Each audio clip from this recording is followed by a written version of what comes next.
नमस्कार मित्रों, मेरे पीछे आप देख सकते हैं सूरज डूब रहा है।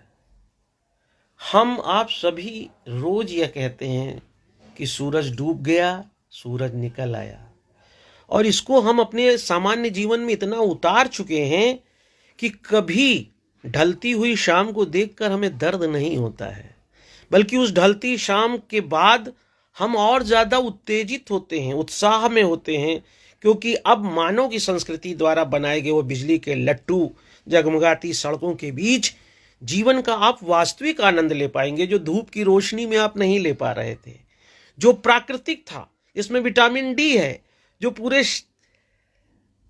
दुनिया को, पृथ्वी के एक एक कण को अपने प्रकाश से आच्छादित करता है।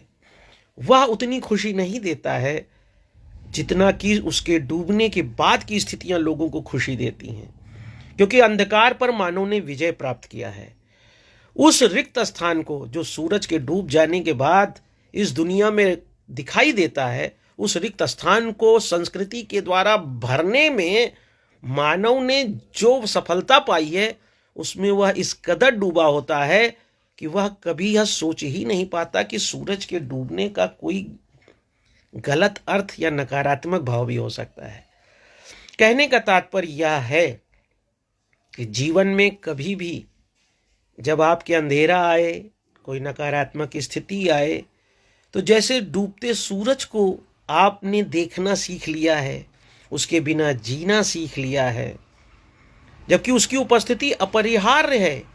पृथ्वी पर जीवन का कोई अर्थ ही नहीं हो सकता। बिजली के बल्ब से पेड़ पौधे नहीं पैदा हो सकते, बिजली के बल्ब से विटामिन डी नहीं बन सकता। फिर भी आप डूबते सूरज के बिना रहना सीख गए हैं। ठीक इसी तरह जीवन में कितना कुछ भी नकारात्मक हो जाए, आपको उसके बिना रहने की आदत डाल लेनी चाहिए। आपको अपने जीवन में आत्महत्या, निराशा, कुंठा, अवसाद जैसे शब्दों को लाने देना ही नहीं चाहिए।